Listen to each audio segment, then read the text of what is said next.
All right. Thank you, everybody. Welcome to another Public Spend Forum webinar. This is the first actually in our series of webinars on information technology. And what we're going to talk about today is how we can modernize government IT using an agile share and savings approach. There are some implementation possibilities and predictable roadblocks, and that's what we're going to cover in our webinar today. I want to quickly run through some audio settings on how you can actually use our Zoom service, and we won't spend much time on this, but you can mute and unmute in that option down on the left. There's the audio option to use your dial-in and your meeting ID if you want to call in by phone rather than your computer audio. You can start or stop your video. Today's session will primarily be a screen share, so you won't see any of our participant faces here, but you will hear our voices. So you'll probably want to use the regular presentation view rather than gallery view. You can engage with us in nonverbal ways. Just go down to the participants section. That will bring up a menu. You can raise hands. You can ask questions that way. And we have a member of our team, Inisa Perez de Leon, that's going to be handling all the chat. My name is Frank McNally, the Director of Learning and Content here at Public Spend Forum, and thank you all again for joining us. We have really just three primary goals for this series. We want to encourage an exploration of share and savings and incentive-based contracts so agencies may more appropriately evaluate their utility for modernizing legacy systems. We want to bring the vendor community in early in the process. That's really important to promote a healthy exchange of ideas and ultimately more effective share and savings contracts, and continue the momentum and interest that's been exhibited by agencies like OPM, who recently issued a request for information for their federal digital employee record and included a discussion of share and savings contracts, actually a call for ideas about share and savings contracts. We've got an awesome panel joining us today, and I'm going to introduce them in a second, but I did want to say that this webinar is the first of many. We hope to create a little grassroots movement towards share and savings contracts, and so we're going to ask everybody out there to go to publicspendforum.com or .net and join the discussion and share your ideas for what you would like to see in a future webinar. I mentioned that panel, and without further ado, I think it's important to announce them. They're the subject matter experts here. I'm just going to be moderating the discussion. So, Saeed, could you introduce yourself, please? Good afternoon, everybody. My name is Saeed Azim. I'm no stranger to federal IT modernization. Started my federal career at DHS, but lately I've been working on different modernization projects, particularly last couple of years at DoD, Treasury, and currently I'm a IT program manager at Department of Labor. I am also a lead at the Federal Cloud Center of Excellence. Fantastic. Dr. Buck? Hi, my name's Ken Buck, and I'm currently a adjunct professor at University of Virginia in acquisition management. And I actually was sort of one of the pioneers and architects of the Share and Savings initiative from the eGov Act, thanks to my friend Steve Kelman, who corralled me, and it actually was an excellent experience. So right now I teach, but I had about 34 years in federal government, the last being at DHS. Fantastic. Chris Cairns, unfortunately, was unable to join us. He got called away for a last-minute client engagement. Chris is a partner at Skylight, and along with Robert Reed, who will introduce himself in a moment, was integral in putting this presentation together. And we're going to miss Chris's participation today, but I know he's with us in spirit. We also have Dr. Steve Kelman. Dr. Kelman. Yeah, hi, I'm Steve Kelman, professor of public management at the Kennedy School at Harvard. An increasingly long time ago, 15 years ago, I was administrator of the Office of Federal Procurement Policy, working on reinventing government. And as Ken suggested, was very early on trying to work, learned about and tried to promote use of share and savings in government. Fantastic. Robert, I halfway introduced you a moment ago, but want to fully do so now. Yeah, I'm Robert L. Reed. I have a PhD in computer science. I'm the chief scientist of Skylight. Before I joined Skylight, I was a presidential innovation fellow in 2013 And after that, I was one of the early people to create 18F, the technology incubator inside the government, inside the GSA, which has done some innovative procurement things. And that's how I got involved in government procurement policy. Fantastic. Thanks, Rob. Thanks to all of our panelists. 3 doctors on the panel today. That's pretty solid. All right, let's go ahead and move into our agenda. But first, I did want to give a quick plug for Public Spend Forum and what we do here. Actually, I'm going to do our objectives, and I think I do that. So after this webinar, after today's webinar, you will be able to describe the basic mechanics of share and savings and incentive-based contracting and review what makes them a permissible exercise of authority. We'll appreciate the benefits of modern software delivery practices and technologies for sharing and incentive-based contract mechanics. And we'll consider the characteristics of existing systems that are strong candidates for share and savings and incentive-based approaches. Finally, we're going to explore and predict some of the challenges that a procurement team may face when they're pursuing and share and savings, which we're calling SIS, or incentive-based contracting. Really quickly, Public Spend Forum is an impact accelerator for public procurement. We are hoping to reduce waste in public spending, improve the speed, efficiency, and cost of public procurement, reduce barriers to entry for new and existing players, and improve the overall effectiveness of governments in serving citizens and achieving their public policy goals. But really what we do is connect buyers and suppliers through best practices, market insights, and expert networks. We have a great community. It's open to anyone who wants to join, all levels of government, global and international governments. It's free. We have partners that support us as well. We're really appreciative of them, folks like Michigan State, NIGP, the World Bank. They've all been really supportive of what we're doing, but it's really our community that makes it grow. And so we want to invite anyone in the audience today that's not already a member to go to publicspendforum.net, create your free registration and profile, and join us in the open global community. All right, enough of that. Let's talk briefly about the 101. What exactly is share and savings and incentive-based contracting? We're going to start first by sharing 3 characteristics that define share and savings. Number 1, you can enter into a contract with little or no upfront funding to initiate that contract. That's characteristic 1. Number 2, the savings are shared between the contractor and the agency, which is a little different. And finally, agencies may use those shared savings to fund other IT investments. I've heard shared savings contracts called the purest form of performance-based contracting. And I'd like to ask our panel right now for any reactions or feedback on those 3 characteristics. Do you want to underline any points? This is Steve coming in. I think when I got interested in this in the early 2000s, the key attractiveness for me was its incentive effects. That is to say, you say purest form of performance-based contract. That's actually what I said at the time. Today, I'd rather say we now use a new phrase, pay for success. This is really a form of pay for success contracting. The contractor doesn't get paid unless they produce savings, and the more savings they produce, the more they're paid. Fantastic. So please. This is Rob Reed. Let me just jump in here. So an additional possible advantage that some people have suggested for this is that this allows future savings to be used to finance work today. That is, if there is, for example, a very inefficient legacy system, the taxpayer is going to waste a lot of money in the next 5 years paying for that.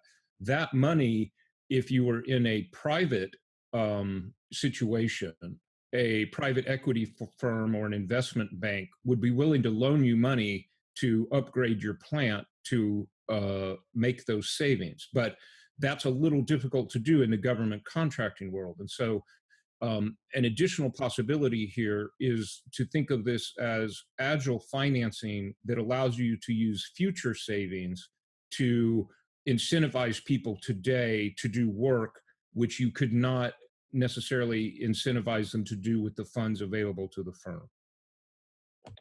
Absolutely. We're going to talk about that agile financing in a few slides. It's an important tee up. But I think what's important too is to talk about a little bit about the history here, because we do have two people, in Dr. Buck and Dr. Kelman, that have sort of been at this from the start. So, Dr. Buck, Dr. Kelman, how really did this get started? Why is shared savings something that we're talking about today? Good question. So I first heard about this through actually the IT vendor Accenture, which at that time was mostly a commercial contract that had fairly recently entered the government marketplace. And I learned from them that they had done an engagement in California where they modernized the California income tax system using share and savings. I think they had already been doing a bunch of what they, in their context, called value-based procurements in the private sector. This was an effort to bring that idea into the public sector. They've been very successful doing it. I was turned on to the idea from the beginning because, as you said earlier, Frank, at that time said this is the ultimate form of performance-based contracting. The better a job you do, the more you as a contractor are paid. If you don't achieve anything, at the worst, you get paid nothing. So it was very, very attractive to me from the beginning. In 2003, Tom Davis, former congressman from Virginia, became chair of the Government Reform Committee. We had known each other from when I was in government and he was on the committee as a more junior member. And I helped him out a little bit with the E-Government Act that year to create some statutory recognition for share and savings, and also a pilot program, which unfortunately never got continued, for changing the regs to make it easier to do share and savings contract. Not that you couldn't do without that pilot program, but the pilot program made it easier for that period of time. And that was a 5-year pilot program, and that's part of what the original E-Government Act wrote up. Dr. Buck, there were some other important parts of that legislation that defined share and savings at that time. Right. It amended the seminal procurement language, the Armed Services Procurement Act, and also, in some cases, anti-deficiency, which basically authorized federal agencies to appropriate or obligate the government without any upfront funds, and pay that contractor from the savings pool. So, as Dr. Kelman said, it could be they would get a share of the savings, and maybe it's 100% for a certain period of time till they recover their costs, or 50%, whatever the case is. And what it basically established is GSA, where I worked at the time, and I knew nothing about it till Steve Kelman and Dennis Fisher called me in and said, "Guess what you're managing?" So we put together a team, and we put together relatively quickly a draft rule that was going to go, I think, in Part 39, and that we still have the tenets of that. And so this program office, we pulled together models, if you will, that would assess the business case within agencies, and there was a lot of interest in it. And it basically rated those agency programs and also some cultural things about the agency. And then we also developed an evaluation model. We put together blanket purchase agreements, $500 million apiece, to 6 contractors around the Beltway, if you will. And I think there was one federal agency that really had some success with this, and that was the Department of Education, with their student loan refinancing program. And they helped us gather a lot of data in order to frame out the policy and things along those lines. So that's basically it. Ken, I think a problem we ran into at the time, back in 2003, is this was as the Iraq War was ginning up. It was so procurement became a partisan issue in the government, where, I'm a Democrat, but I'll say the Democrats on the Hill were sort of using real or alleged procurement abuses to try to fight the Bush administration's Iraq policy. That created a toxic environment for share and savings, because it made the government, career folks in the government, much less open to innovation than they had been during the 90s. And so I think in that sense, this authority we got for share and savings, the pilot authority in 2003, we had no way of knowing time, came at a terrible time. And I think it made it harder for it to spread then. I think we're in a better environment now. Right. Well, another thing too that I experienced is, it is a counterintuitive method within government, and we're going to get into the characteristics later. But one of the things back then also is most agencies were flush with money. I mean, there wasn't, the Budget Control Act or anything along those lines. So as a result, there really wasn't an incentive for them per se. Whereas, like you say now, current times are, much different, and there may be more of an open ear to considering it. That's a fantastic sort of historical perspective there from two gentlemen who lived through it and were really close to this. I didn't know or hadn't thought about, Dr. Kelman, the sort of that partisan infighting at the time, but that makes a lot of sense. I mean, it's not often you'll see a pretty large BPA like what you put together, Dr. Buck, just sort of go underutilized. So I'm hoping we can kind of recapture that magic. Right. At that time, so there was a watchdog group that was involved in the Bush administration. So went on a crusade against shared savings contracting. It was a gift, POGO. It was a gift to the contractors, and they spent a lot of effort trying to talk down and say, government, don't use shared savings. It's terrible. It's a subsidy to the contracts and so forth. So that hurt the ability to get it used. Well, we're gonna try to make a case for it today, and I think we got a really strong one. Something to think about too, and this is gonna link in with the discussion we just had, but some fundamental principles of shared savings and incentive-based contracting. So I'm gonna go through 4 of these. I'll read it, and then I'm gonna just invite our panelists to sort of weigh in here, and I've got some prepared questions. The first fundamental principle is this notion of shared risk. Saeed, as a program manager inside government, you probably hear this term skin in the game all the time. I mean, is that more or less accurate for shared savings? Absolutely. I think what shared savings does, it really optimizes that risk equation, because what I've seen so far in my experience is, we have 2 ends on the spectrum. On one extreme, we have, contracting officers and other program folks trying to award contracts. Everything has to be firm fixed price, and there's a perception we're reducing risk, right? On the other end, we have all these other contracts like, time materials and other forms of cost type contracts where you need really tight oversight and incentives really have to be aligned. What shared savings really to me represents is that, that risk equation is optimized in the sense that the incentives are aligned for the vendor to perform really the best to their ability, because they have a lot more skin in the game, and they are able to capture an agreed upon upside for any savings they're able to deliver. And on from the agency's perspective, it would be very attractive because potentially you could put little to no upfront funding and still get the ball rolling on, for example, an IT modernization project. So I think it really changes the dynamics and how the risk is shared between government and the vendor. And if you read the case study from the Department of Education's successful shared savings contract in '99, most of that case study talks about it was like a co-working relationship between the vendor, Anderson Consulting, I think was the vendor at the time, and the government program office. I mean, the contracting lead or the contractor point of contact was literally at the meetings in government. They were fully read in to everything that was doing. So I think that was an important part of that success. Second fundamental principle, and this is important, there is a trade-off between near-term costs and future profit, because remember, you can award these contracts with little to no funding.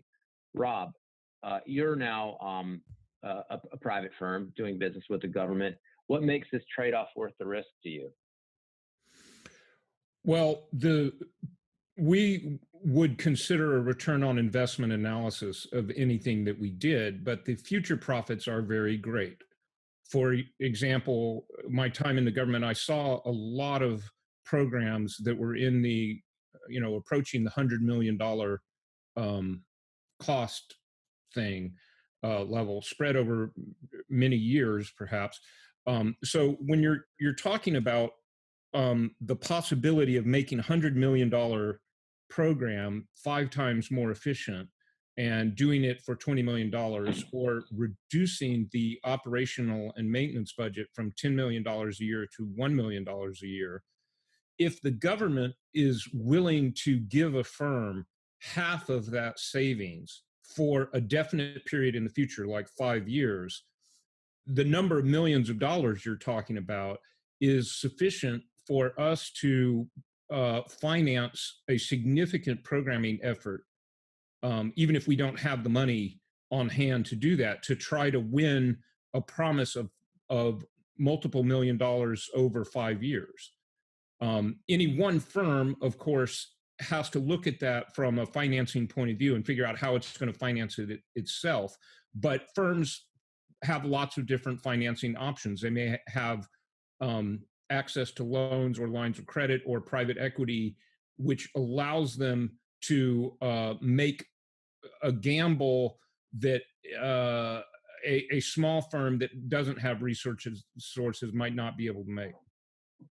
Mm. And actually, that's an important point, because if you do think about the sort of the near-term trade-off, there are small firms that might have difficulty with that.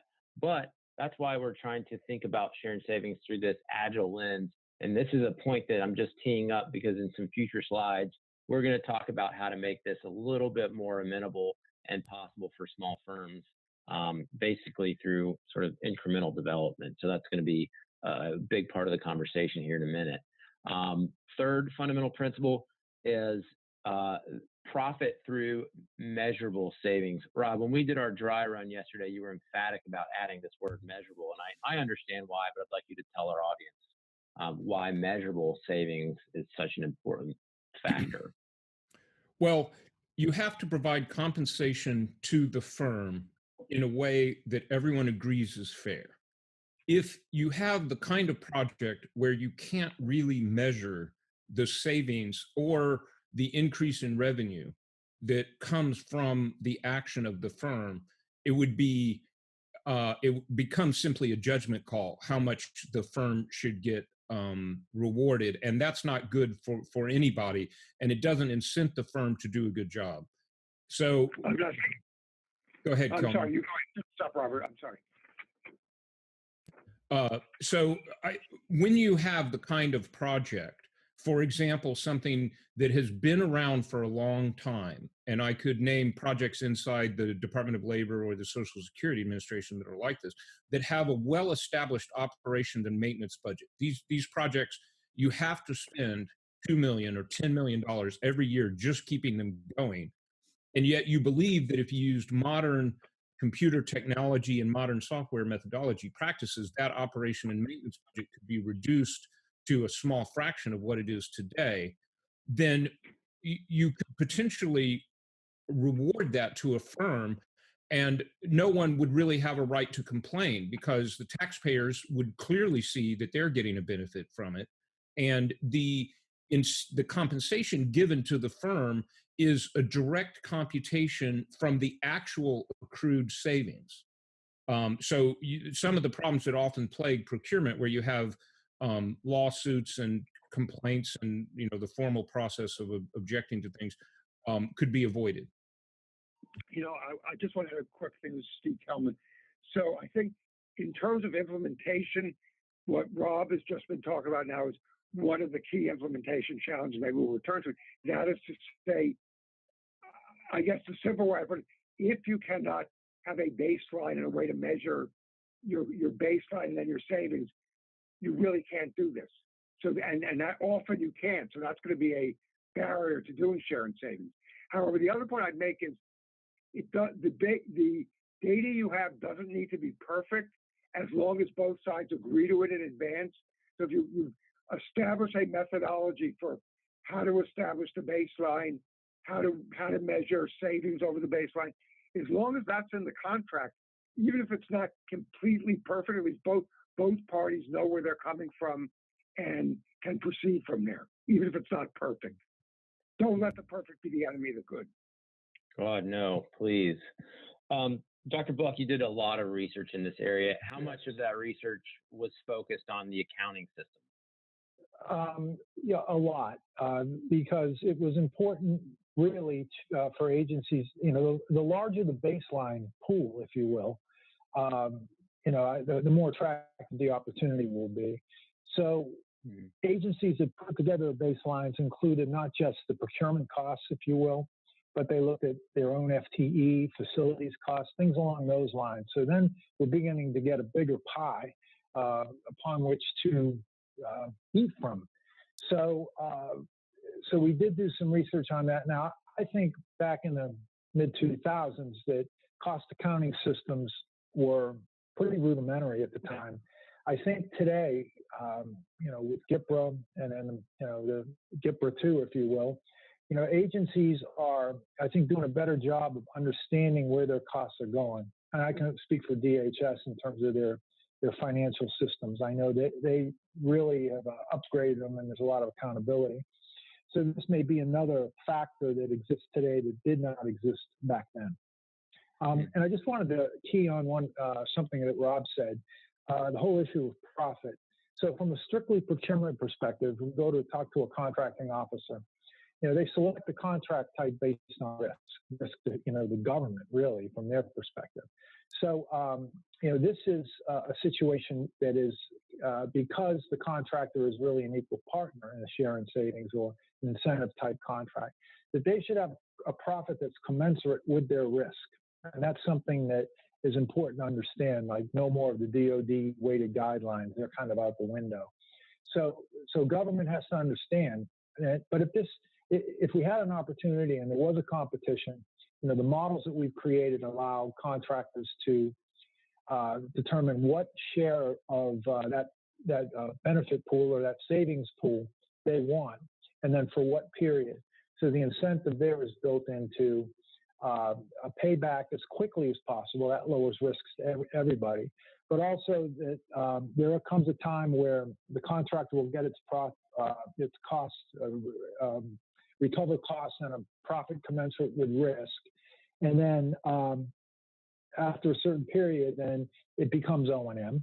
And the government really, operates at a much lower baseline. And then the contractor maybe does the O&M work, but sharing savings is only for a period of time, if you will. So that's how we structured it, and the research we did indicated that was more palatable and less risky for everybody. The quicker the return, the better. Yeah, fantastic. So, if this is the most critical operational baseline principle for sharing savings, one of the biggest drivers, in my opinion, and the game changer that I think might push us over the hump to actual adoption is that agencies would be able to retain the savings that they generate through sharing savings contracts and use them for other IT programs. This is important because I've seen stats that says that agencies have upwards of like 90% of their budgets for IT already committed to operating and maintaining legacy systems. It's like a really perverted form of golden handcuffs. Is if you can't fund a new software because you're committed to preserving the old system, there's really no burning bridge. Saeed, let me ask you this. Please. Yeah, go ahead. No, go ahead. It's important to know that the eGov Act granted these authorities that you're talking about in terms of retention, the government being able to retain savings, but that authority does not exist as it currently stands, and that's something that we would have to work with OMB and the Hill, find another Tom Davis, if you will, that's committed to good government. Well, I think we found at least some. He's not Tom Davis, but Will Hurd. Yes, sir. Congressman Hurd has been very successful in, and I didn't know this, but he's a computer scientist and then knows a lot about this stuff. So he's a leader in the space. At any rate, he was able to get the Modernizing Government Technology Act, MGT Act, included as an amendment to the 2018 National Defense Authorization Act, which will pass. And I believe it will pass with the MGT Act which is going to enable agencies to establish IT working capital funds for the 22 CFO Act agencies. Now, these IT working capital funds would enable agencies to retain savings on modernized government technology. So while we don't have the legislation specifically in the Government Act, we might have an opportunity to enact this fundamental principle. Dr. Kelman, did you want to say something on that? No, I agree with Ken that in terms of actually getting agencies to do this, this is really a precondition. If the money's going to go back into the general treasury, they're not going to do it. Why bother? Right.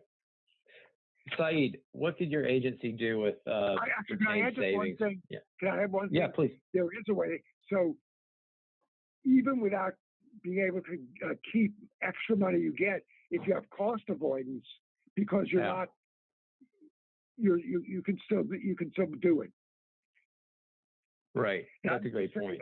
You're avoiding legacy maintenance costs or whatever because of a shared savings contract. Even if you're not getting in new funds, you're avoiding costs on existing stuff. Absolutely. So in terms of being able to retain the uses for retained savings, what I've seen in my experience, and certainly it's true for my current agency as well, is that there's a lot of technical debt in the federal IT space. There's a lot of systems that have shortcomings, issues, but also, Frank, like you mentioned, there's the O&M. O&M is eating up all the IT budgets and funding. So anytime where we have to do something new, or there are security vulnerabilities, or any other IT investments, we have to really pay Peter, Rob Paul to pay Peter, because that's the only way we're able to do it, because there's so little flexibility in terms of funding that's available. So if we had retained savings, if we have 3, 4, 5 years to use up that money, we can really be strategic in terms of IT spending and not, be in the cycle where agencies are looking to just spend the money come August, September, because, it's end of fiscal year, it's use it or lose it season. We really will get away from that kind of mentality, because that doesn't really serve anybody, certainly not the taxpayer. And I can't imagine the vendor community loves that either. So we can really be more strategic with our IT investments and make sure they're aligned. But the challenge, again, going back to what we've been talking about, is going to be, if you only have 10% to play with, right? How much you can do in terms of investment, and that's where really models like share and savings come in, because we can bank on those future savings to make these investments at present time. So that's where I think the power lies within this model. Fantastic. So those are our 4 fundamental principles: shared risk, trading off near-term costs for future profit, earning that profit through measurable savings, and then the ability to retain savings for other IT uses. Let's step out and into the practical real quick. I asked Saeed, who's spent a lot of time in government and a lot of time as an IT program manager, to sort of craft an amalgamated sort of example of a program that would be ripe for a share and savings style contract. And I'm going to ask him to go through that now. So this is an example of a large IT program. It's hypothetical, but I've kind of put it together, some bits and pieces from some actual programs I worked on. It's been around for 20 years, a legacy system, has about 100 million or so annual budget, has a prime contractors doing the providing the primary IT services and other non-IT type operational services. The architecture is mainframe based. Sadly, that's the reality for many systems, certainly financial and tax systems. And has a lot of limitations. The system is hard to maintain. It's hard to enhance. Any system modifications or delivery of new functionality is costly, and it's waterfall. Projects can take anywhere from 1 to 2 years to deliver, and often are over schedule and over budget. And what the agency is really looking to do in this case, in this scenario, is to offer new capabilities for this tax payment system, such as self-service or mobile payments, mobile apps, things that customers and American citizens really expect their government to deliver in this day and age. So they've been trying to think about modernizing the system because of all the reasons we explained. One of the things that I failed to mention is security. Has all PII data. It's a FISMA high system, so being able to make it secure for the modern age is difficult for mainframe-based systems, and it's costly. So using that as the backdrop, I think we'll delve deeper into the scenario. Right. So that's kind of the picture that we're painting, these large sort of legacy systems. And I imagine there's folks in our audience right now that can resonate with this example and can point exactly to a system that they're using that reflects a lot of these characteristics.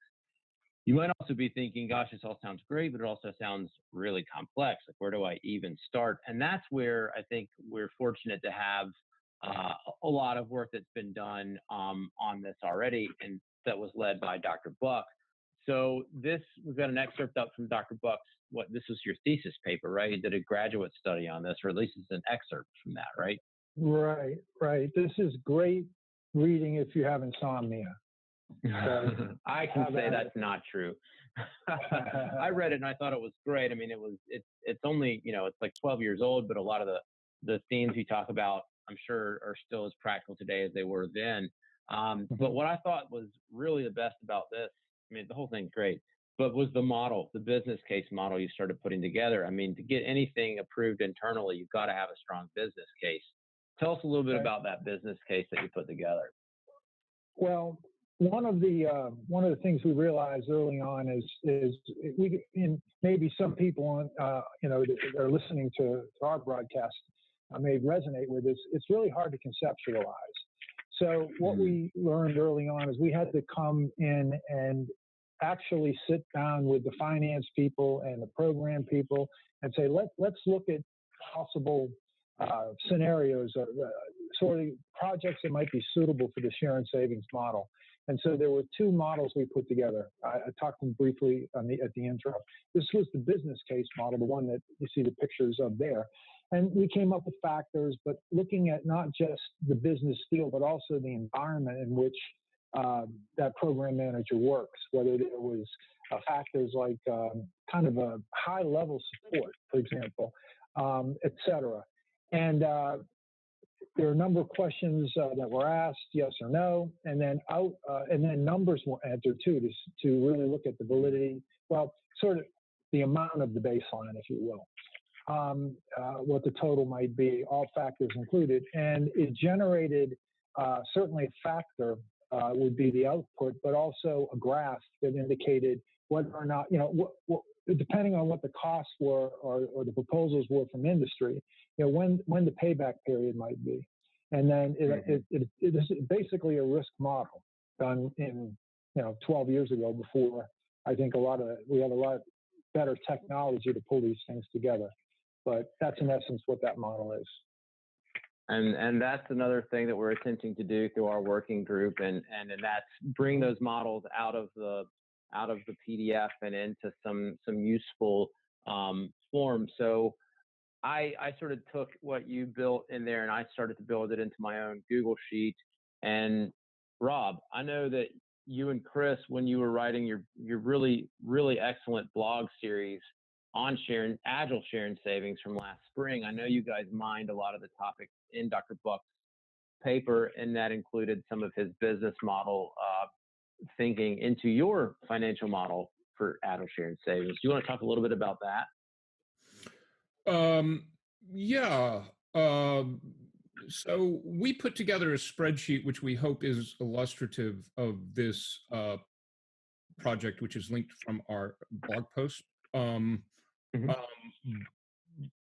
And so these ideas, we're just utilizing these same ideas, but in a minute, I would like to talk about how things have changed from the early 2000s when Dr. Buck and Dr. Kelman were working on this, because I think something very important has changed when we get to talking about software methodology.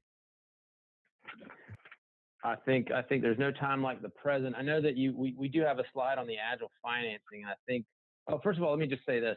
So both of these models, the two Google sheets you see here to the right, are linked So anyone in the audience, when you do receive this PDF or the slide that I'll send out, you'll be able to go in and visit those links, pull those down, and you can start to experiment with them.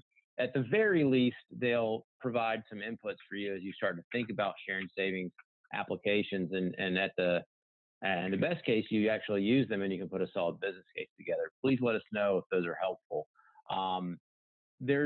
Rob, is this sort of what you were leading into, these challenges of a traditional modernization approach, or do you want to wait one slide and we'll sort of let Saeed talk sort of what he's seen when he's done some modernization? Or let's wait. Do that. Let's wait till the next slide to bring me in. Thank you. Perfect. So Saeed, when we talked in our preparations for the webinar, you mentioned a few times when you had attempted to go through a modernization effort at an agency with which you are working. What are some of the things that made that difficult or impossible to do? So in my experience, and I'm hearing a lot about the different approaches that agencies are taking to modernize. One approach is, you're going to burn the bridge behind you, which is risky and not preferred because for the obvious fact that, you don't have a plan or way to go back,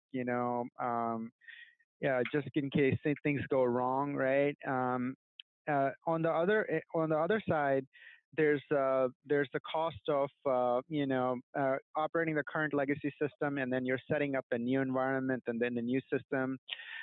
That is again costly, and from a schedule perspective, I've seen it's challenging from a schedule perspective because I've seen agencies where they started modernizing a particular legacy system. It took 10 years or so. Well, guess what? At the end of the day, now you have two legacy systems, because even the new system or new environment became legacy over time because they weren't able to turn it on. So I think those two different risks can be really mitigated with sharing savings because we don't have to choose either or. Of those approaches. We can manage the risk and proceed in a way like Rob was saying, use some of the modern software delivery practices to mitigate the risk, and also make sure that we're delivering the business value, the stakeholder value rather quickly. We're talking about 6 months rather than, in 5 years, I'll deliver a system. Maybe it will work, maybe it won't work. Right. Great point. I mean, so I think doing what we're advocating here, getting past some of these challenges, is going to require some creative thinking and definitely some agility, right? And that's what we want to focus on for the remainder of the session. And Rob, I think that tees you up to talk about your Agile model, your and Chris's Agile model for sharing savings, and starting sort of with the genesis. Yes, please. This is Ken. Could I just insert just real quick comment? Absolutely. The whole idea back in the day when we did this, we thought about putting what we at the time with working with industry off ramps. So if a situation got tenuous, there would be an opportunity to have reconsideration, and one party could walk away without it really being called termination. I mean, so that's the beauty of Agile. Okay, I think, and that they're built in. Each sprint or whatever one might call it. That aligns with that, and I think in a more accepted manner rather than the traditional approach. Yeah, I think that's exactly right. So I don't know if this will show up in the recording, but I'm holding up a book that was published in 2000, Extreme Programming Explained. And so while Ken and Steve were attempting to do this from a policy point of view, there was something very important going on in the software industry, which took a while to get to government. At the time, I was working in startups that were cutting edge technology startups. And at the time, Agile was a very new way of doing things. In the early 2000s, it sort of became all the rage and has now become accepted, and is even accepted by the government to some extent as a way of doing things. And the reason this idea is worth raising now is that Dr. Kelman and Dr. Buck's policies work better with an Agile software methodology behind them. And so in addition to the political climate possibly changing, it's also the case that the technology climate has changed. And what I mean in particular is that Agile software development focuses on doing small chunks of work at a time. The motto of Agile software development is to embrace change, always be releasable, and to go fast by taking baby steps as fast as you can.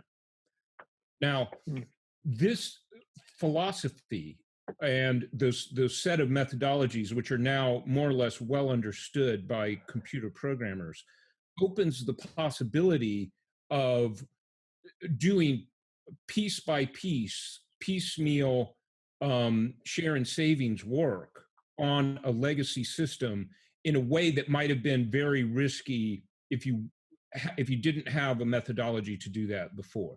So just as Saeed was talking about, well, we replaced one legacy system, but we weren't actually able to turn it off, so we ended up with two legacy systems. The idea of modern software methodologies is to prevent that. I should point out that an additional approach that's been articulated by Martin Fowler and others is the so-called strangler pattern approach, which sounds a little weird, but basically it's a mechanism for replacing a legacy system one piece at a time while it's still running. And these mechanisms make a lot more sense if you're talking about, well, we've got a legacy system with an ongoing maintenance budget, and we're going to attempt to finance the modernization of that system out of the maintenance budget, rather than getting Congress to give us an appropriation to rebuild a new system. And that is now quite different. So can we go on to the next slide, please? Sure. So yeah, we're just gonna roll these out as you go through. Yeah, so this picture on the left is probably too difficult to understand within the context of this webinar, but you can click through to our blog post on it and it will explain some of this. And I would like to point out that this touches on some very important ideas which Ken and Steve have brought up. One is the question of how much equity should the government get out of any savings. And I personally, in the blog, we recommended that the government always get 50% of the savings. Now, that's not a rule, it's a guideline. But the reason for doing that is it prevents the watchdog groups from wanting to suggest that share and savings is a giveaway to the companies, because the taxpayer's return is always equal to the profit that the companies are getting. And just as Kenneth Buck suggested, I believe the future share and savings should always be for a limited period of time. That is, no firm should ever be given a share of future savings more than 5 years in advance. So what this diagram shows, and it's too complicated to understand all of it here, if you can go back, is at the top you have legacy code, which can be broken up into chunks. And the idea is that rewriting one chunk gives you some immediate savings that you can measure. And in that way, you can say, okay, well, look, it's too risky for us to try to replace the entire legacy system. But if someone were to replace chunk number 7, which we believe to be 1/100th of our total budget, then we would feel confident that we would accrue a savings in the future of whatever it is, $50,000 a year. It'd be relatively low because it's only 1% of the total operational and maintenance budget. And then you have the firms operate in an attempt to get 5 years worth of that $50,000 in the future, or half of that because of the taxpayer equity principle. So this diagram makes perfect sense in the context of modern software agile approaches and the strangler pattern for rewriting legacy code. I just wanted to add a quick point, and Rob brought up a lot of great points. Just having the open source and standards-based technologies, leveraging the cloud in a interoperable way is very important, because oftentimes we get stuck in vendor lock situations where when vendor they developed some custom code 20 years ago, now they're the only one apparently who can manage and maintain it, so the government ends up getting stuck there. So using open source and standards space is very important. Yes, for your thank development. you. Thank you. And let me speak to that and explain how that relates specifically to rewriting a legacy system.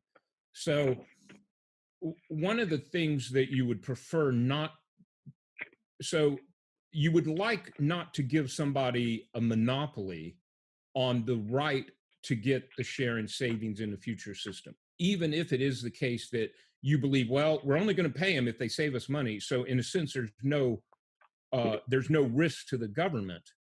There is an opportunity cost. If I say, okay, firm A, I'm going to give you, you're going to be the only person who's allowed to try to rewrite the system and get those savings, and then they simply sit on their hands and do nothing, well, the government has lost the opportunity that firm B might have done a better job with it. And so this diagram is based on work that Mark Schwartz did at USCIS. He was the CIO of USCIS, and he did something that I thought was brilliant. We've attempted to emulate it a little bit at 18F, which was he created a pool of vendors who could compete not on a yearly basis, but effectively on a sprintly basis or a monthly basis for fractions of the work that needed to be done.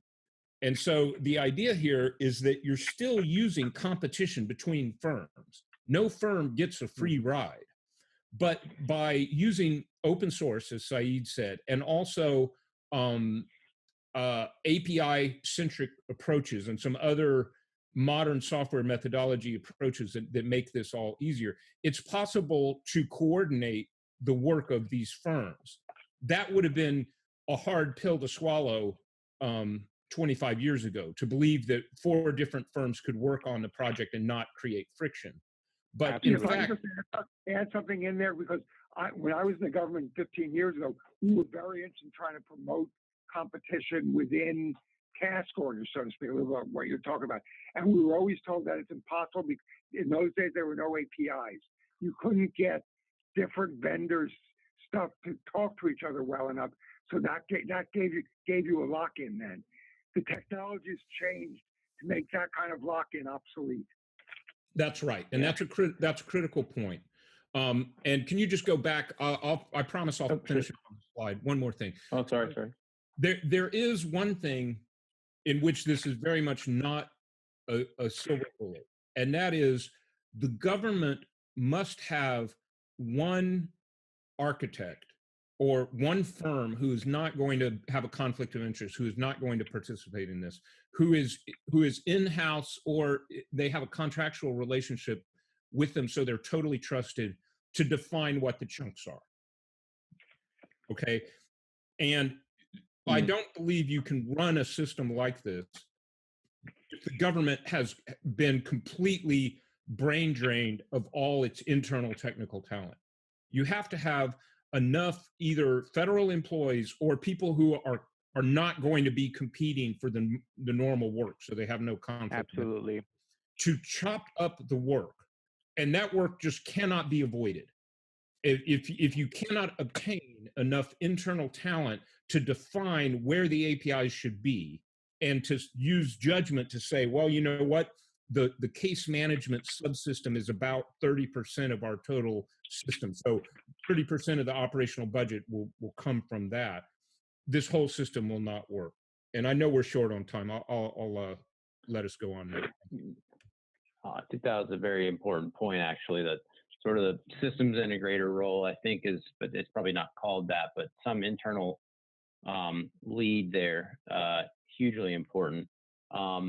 And I think we want to talk a minute about why. I mean, I think we're obviously building the case for an agile share and savings, but there are some specific points I think we want to underline I mean, it's very similar to what Dr. Buck and Dr. Kelman explored in the late 90s and early 2000s, but just with a layer of Agile principles, Agile development, and what Steve mentioned, Dr. Kelman mentioned, APIs that didn't necessarily exist then that are making Agile sharing savings more a possibility.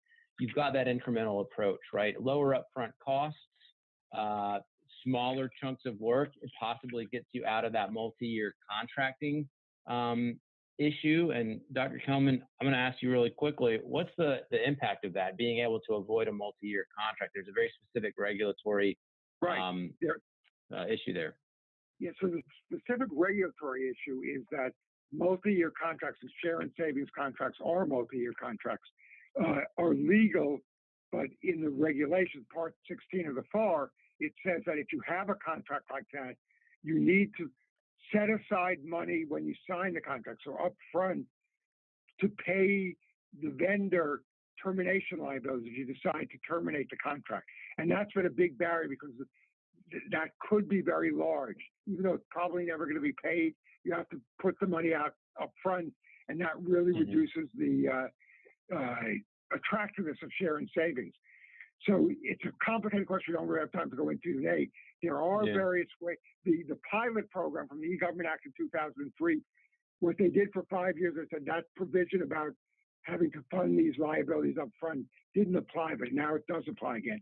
I think there are ways to get around it. I'm not sure, actually, I don't know if I can hear from Rob, if Agile does that, because as long as the savings are paid out to the vendor under more than 1 year, even if all the work is done in 1 year, you still run into the same termination liability risks, I think. So I don't think I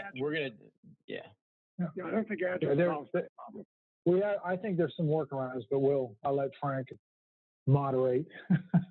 Yeah, well, I was just going to say so there was a proposed FAR rule, Dr. Buck, that I think you and your team were informative on that was making the way around 2004 and was really close to being signed, that would have made some changes here. We probably will take that on as a working group here and invite anybody else to participate. If there are FAR changes that we need to propose, there's no reason why we can't start to think about that and put something forth that another competent body could build on. If we have a budget, very quickly, this is Steve again, there are some some alternatives. One is this risk of the government will terminate the contract to pay these liabilities. It's a very unlikely risk. It's very unlikely to happen for a bunch of reasons. So I think some companies may be willing to sign a share and savings contract without these termination liabilities being paid up front. Yeah. Second, I think we wanted to put into the model, what if we were to terminate in month 12, what would you want from the government? So it would be an agreement that would be a low amount. And I know that we've talked about this. I didn't see it in the presentation, but this hybrid share and savings approach, and basically something like a fixed price incentive. Do we have that in there? I'm sorry, I didn't see it in there. Yeah, no, we are. So we're going to talk quickly about sort of the existing authorities. And if you want to go ahead and talk about that now, feel free. Well, I thought, a while about the fact that if the government had a program that they wanted to modernize, and I'll just deal with, just round numbers for the sake of simplicity. But say they had $200,000, but they really wish they had $1 million, because that would give the government the best benefit of efficiency. The government could enter into a share and savings agreement and not call it that, but a fixed price incentive contract where the government would put its skin in the game at $200,000, 20%, if you will, and the rest of it would be done. And the incentive would be the contractor to perform and then thereby be paid from savings. Now, I don't know what the fiscal lawyers would say about that. Actually, if it goes on for more than 1 year, you have the same problem. If the payments go on for the year, you have the same problem. Right, if they do. Okay. But that's just, that's true, Steve. And that may be a situation that, again, depending on the amount of money, the government could fund a portion of the solution, but try to get the optimum solution, again, with a short payback period. So there's ways. I think if we put our heads together, we come up with some ideas. But right now, the procurement environment right now, and I teach it, and LPTA is sort of what the current crop of new contracting officers have been trained in. So this is going to be a culture change for the procurement community, the federal procurement community, to sort of try a more innovative contracting approach that's a bit more complex than maybe what they're used to. And I know there's some people out there that definitely want to try that. We've got acquisition innovation advocates at a lot of the agencies now. I think the Agile sharing savings approach just does make it a lot more possible, because it's going to lower the risk. Anytime you have smaller contract awards, smaller dollars, not only do you have less risk for contractors to do as lower upfront costs, but it's just easier to get those through the internal approval processes. So breaking those big projects up into smaller chunks can kind of help you out with that internal approval. So again, we're not going to solve all the challenges now. If we could even identify all the issues within the next period of time, I think we'd be fortunate, but that's what we're going to continue to do. I did promise that we talked about sort of some candidate systems and existing authorities that you can leverage. So here's a few things that would make for a good candidate legacy system for an Agile sharing savings contract. I think we've talked about this ad nauseum. Anything that's got a clear and well accounted operations and maintenance budget, if you don't have the baseline cost, it's not a good candidate today. If it's something you ultimately want to modernize, start recording the cost, first of all. I mean, it's probably done, but start understanding that cost profile. Anything that generates revenue, and I would ask this to the panel: if it generates revenue or if it's bringing in fees, if it ain't broke, why fix it? Why would a revenue system or generating system be a good candidate for shared savings approach? You could always reduce the cost of generating the revenue on a per transaction basis. Also, what you could also do using, better, I guess, nudging people and new functionality, you could collect more revenue, and it's been proven. I was going to say that the California income tax modernization, the first real example in government share and savings, that was funded almost exclusively through increased revenues they had through a better tax system. Absolutely. And it's been shown through behavioral economics and other disciplines that just a simple change in a letter that's sent out to an individual can lead to better revenue or tax collection. Mm-hmm. Yeah. So if you can collect more of it, you're going to generate additional revenue that can be saved. Or if you can collect the revenue at a cheaper rate, your margins are higher and your profit is there for savings. So I think that's why we had identified revenue generating systems. There's also these systems with like high unnatural costs. I mean, what I'm talking about is like basement server farms, right? Isn't that what we mean here? Yeah, absolutely. Absolutely. I think these are systems that are, I like to say, they're not observing Moore's law. As the cost of computing and storage and other technologies goes down, you would expect that you would realize some of those savings, but in reality, these are legacy systems, and oftentimes the software that's running on these systems is not optimized to take advantage of modern infrastructure such as the cloud. So you're not realizing any of those savings that the commercial sector is able to benefit from. So these are definitely great candidates for sharing savings. An additional example is licensing fees. Now there are open source solutions to many problems, which in the past or in the present, large licensing fees are being paid for that. And it would be very easy to decrease the cost to the taxpayer by using what to a computer scientist is relatively simple to do, to rewrite those systems to use zero cost open source systems that are just as good as the systems that you're paying $1 million for. Absolutely.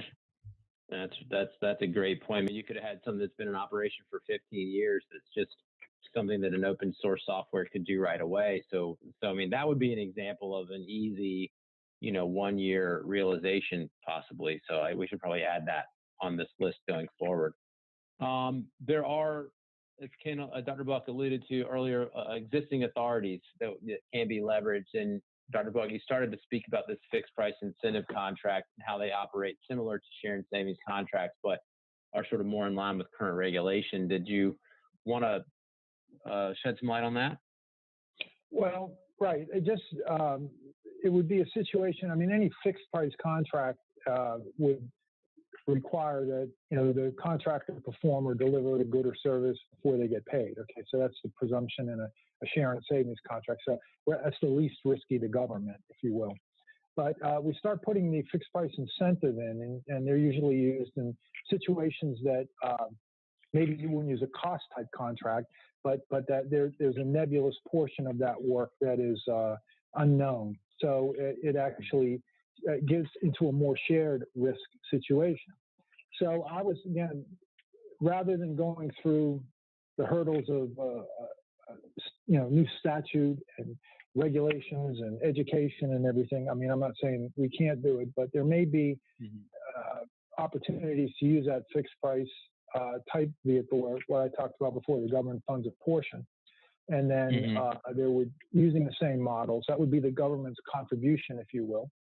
And contract, yes. Sorry, I only warn you that if it's a multi-year payment, we don't get around the problems with multi-year contracts in FAR Part 16. Yeah, and that was going to be my next point. So again, these are quick turn. I mean, I think it would fit nicely for Agile, if I understand the way it's being described.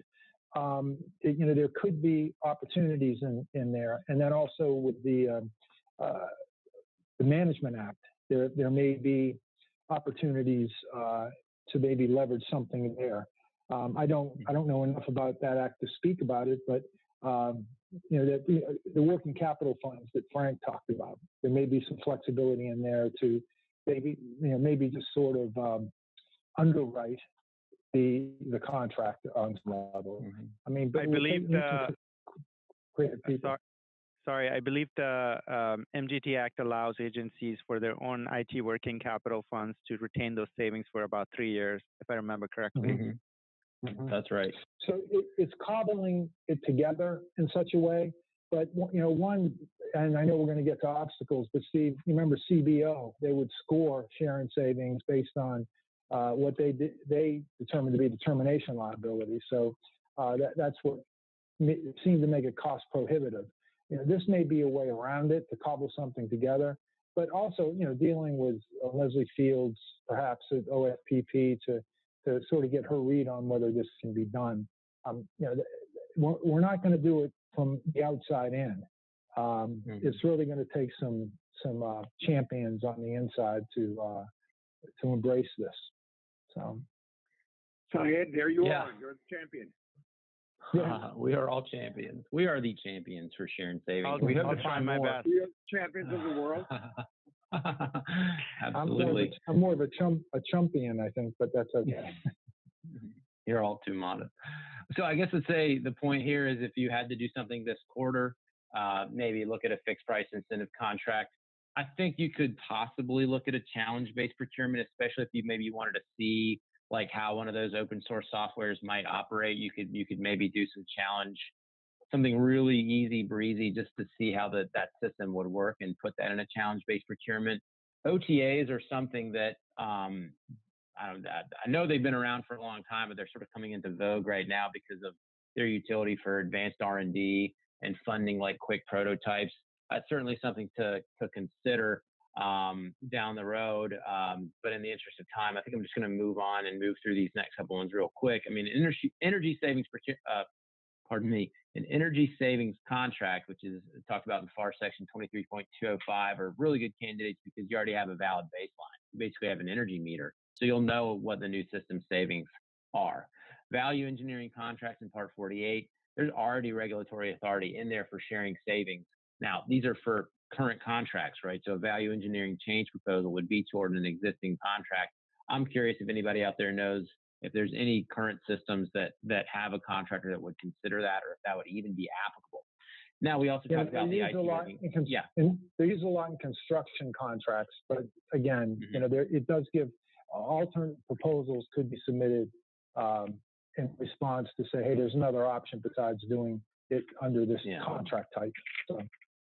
Kind of like precedent by association or something like that. So that might be a little further out there. But if anybody's sitting there looking for a permissible exercise of authority and really wants to stretch, maybe that's a possible brain workout for you. The MGT Act and those IT working capital funds, I think that's really going to help things, and I can't wait for that to come out and for us to really get into the meat there and see how that's going to work for people. So that'll probably be a subject of a future webinar for us. Thank you, everybody, for holding on. I know we're running over time. I want to fly through these roadblocks. I'm just going to roll them out real quick and talk to them. And if anybody on the panel wants to interject, please. If you don't have strong leadership, especially from CIO and CFO, if you don't have that support, it's going to be tough because there are a lot of questions that are going to be answered, and you're going to need somebody cracking the whip. If you don't have a strong accounting system, that's something we've hammered into the ground. If you don't know what your current costs are through a good accounting system, it's going to be really difficult to know where your savings are in the modern system. To that point, if you can't clearly articulate those savings or where you're going to get them and experience them when you migrate, you're going to be in bad shape. And if you're trying to move everything all at once, I think that's, if you're trying to do anything all in once in IT or digital services, that's a bad idea, especially if you're trying to modernize the system through a shared savings contract. Don't go with the big bang approach. If you're not really comfortable and don't have a pretty good track record of collaboration and communication with vendors, if you're just one of those offices that likes to do LPTA, likes to, keep all communications formal and written, you'll probably need to work on that and ask yourself if you really think you can do that shared risk. Finally, if you don't have or can't get a really strong and engaged cross-functional integrated project team, you're going to be challenged. It's going to take a lot of thinking and a lot of expertise. I believe in the power of contracting officers. I used to be one, but we will need help to do these types of things. Panel, do you guys see any other roadblocks that I left out here or that you would like to add? Hearing none, let's just talk about what we're going to do from here. Hopefully this webinar has been successful in making people think about shared savings mechanics and the benefits of an agile approach. Hopefully people will go and download the resources we're making available. Go back and read Rob and Chris's blog post. Check out the models. Read Dr. Buck's paper. I promise you won't fall asleep. If anything, you'll probably be amazed at how little things change in 12 years. And we're going to organize some future meetups and some webinars to promote this Agile Shared Savings contract. So keep an eye on your social media feeds and our emails as we start to assemble those. Here's where we need help. And this is really what we're going to ask all of you to do. We're just 5 people with an interest. If you're involved in an industry group and you're looking for your next project or study, consider shared savings, consider Agile shared savings. Industry groups can be really effective in educating the executive branch, the legislative branch, and senior leaders in topics like this. And I think this would be right up the alley of some of those industry associations. And then, look, if you're a civil servant out there and you're brave, you're innovative, you want to try something new, reach out to us or just start using some of these models and see if you can put something together. We really don't make progress without attempting to do new things, and this is a chance to sort of put a nice feather in your cap and be different and to do new things. There is the appetite for it now, that's for sure. So with that, panel, closing thoughts or anything that you'd like to leave our guests with?